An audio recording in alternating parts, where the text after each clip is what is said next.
对，是我。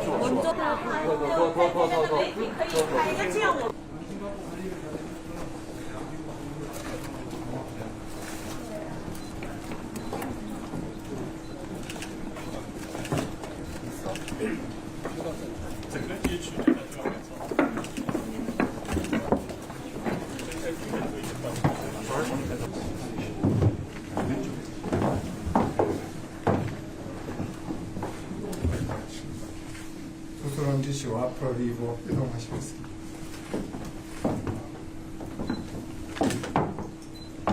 하롱에 손을 떼시고 일고 눈을 마시겠습니다.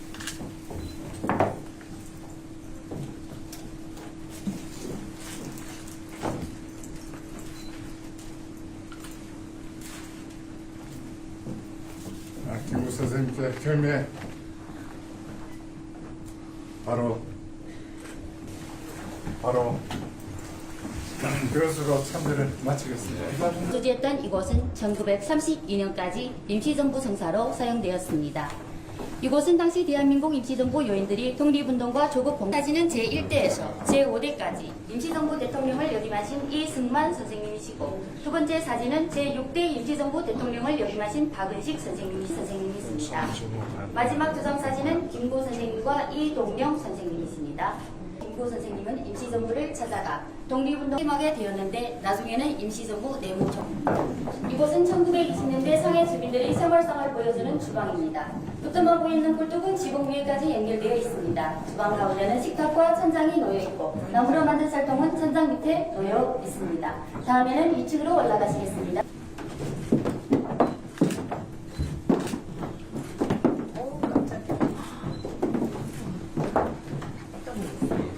이쪽은 침대고 이곳은 당시 공무원 이용했을 김구 선생님의 집무실 겸 침실입니다. 창문 옆에 침대와 책상이 있고 식탁 위에는 김구 선생님이 가족 사진이 놓여 있습니다. 이 사진은 1921년을 전후해서 찍은 사진인데 부인 최순재 여사와 큰아들 김과 함께 찍은 것입니다. 정부 집무실에 이곳은 대한민국 임시정부의 집무실입니다. 여기에는 안창호 선생님과 이동영 선생님의 친필 휴고가 걸려 있습니다. 안창호 선생님은 임시정부 내무총 한국 독립당을 조직하셨고 1924년 가을에 쓰신 광명이라는 글에는 선생님이 광복에 대한 열망이 담겨져 있습니다. 3층으로 올라가시겠습니다.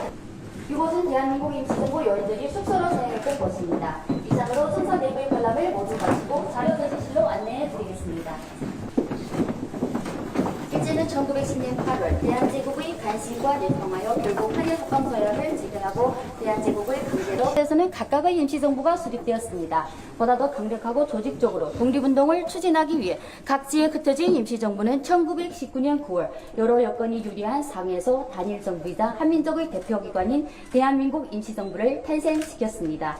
초대 대통령이 당선되었습니다. 그리고 뒷부분에서는 1919년부터 1932년까지 상해시기 대한민국 임시정부의 역사를 제시하고 있습니다. 이쪽이었습니다. 그 후 일제의 압력으로 여러 번 이사하여 옮겨 다닌 끝에 이곳 마당로 306동 4호에 정착하게 되었습니다. 내부 인물 사진 속에 계신 분들은 초기 요인들입니다. 한순 선생님이십니다.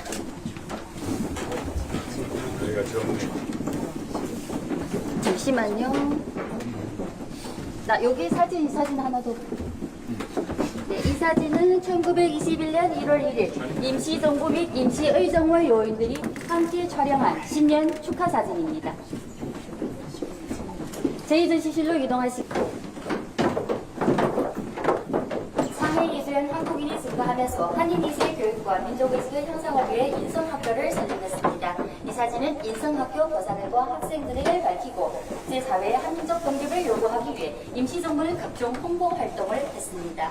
임시사료편찬위원회를 설립하고 독립신문과 일제의 부당성을 알리는 한국정론, 자유한국 등을 발행했습니다. 여러 나라들의 지지를 얻기 위해 임시정부는 브루셀, 파리, 블라디보스톡, 상해, 광동, 워싱턴 등지에서 외교 활동을 전개하였고 중국 선종산이 이끈 광동허법정부는 1922 사진은 대한민국 임시정부에서 프랑스 파리 강화회의에 파견한 임시정부 대표단과 사무원들의 사진입니다. 이분이 그때의 대표 김규식입니다.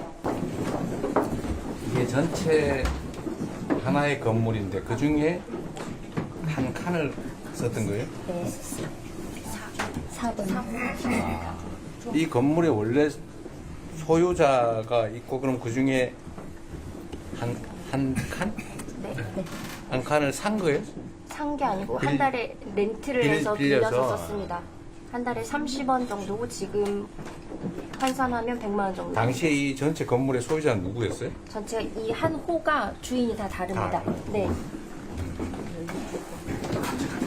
임시정부는 중국 동북지역 러시아, 미국 등에서 다양한 항일 투쟁을 전개했습니다. 이쪽 보시겠습니다. 일제가 영토 확장을 위해 중국 침략에 일본 도쿄에서 일왕에게 수류탄을 던지고 같은 해 10월에 32세의 젊은 나이로 일본에서 순국하셨습니다. 한인 애국단의 또 다른 단원인 윤봉길은 1908년 충청남도 예산군 출신이며 어릴 때 일제의 만행을 보고 민족 독립의 꿈을 키웠습니다. 윤봉길 의사가 23살이었을 때 장부 출가 생불관, 즉 산의 대장부는 집을 나가 뜻을 이루기 전에는 살아서 돌아오지 않는다는 편지를 남기고 집을 떠났고 그 후도 아들에게 너희도 만일 피가 있고 뼈가 있다면 반드시 조선을 위해 용맹한 투사가 되어라. 태극의 깃발을 높이 드날리고 나의 빈 무덤 앞에 한 잔의 술을 부어 놓아라는 유언을 남기셨습니다. 밑에 있는 사진은 1932년 4월 29일 윤봉길 의사가 상해 홍보공원에서 일왕 생일인 천장절에 참석한 일본 군정 순회에게 폭탄을 들은 날이었습니다. 이동하시겠습니다. 이봉상 윤봉길 의사의 의거 후 일제의 탄압은 거세집니다. 대한민국 임시정부는 어쩔 수 없이 상해에서의 13년 투쟁을 중단하고 황주, 가흥, 진강, 장사, 광주, 유주, 기강 등등의 중국 지대를 전전하다가 마침내 1940년에 중경에 도착했습니다. 1937년 중일전쟁의 전면적인 발발로 중국과 한국의 항일투쟁은 연대하게 되고 중국 정부는 한국 독립운동을 공개적으로 지지하기 시작했습니다. 이곳에서는 중경 시기 임시정부의 내적 및 단체 활동을 제시하고 있습니다. 이 사진 앞줄 오른쪽 끝에 계신 분은 좌익 진영 조선민족혁명당을 이끈 김약산, 김원봉 선생님이십니다. 1945년 8월 세계 반파시즘 전쟁은 승리로 끝나고 일본 제국주의는 항복을 선언했습니다. 임시정부는 온갖 고난을 감수하며 벌였던 항일 광복 투쟁을 마치고 귀국하셨습니다.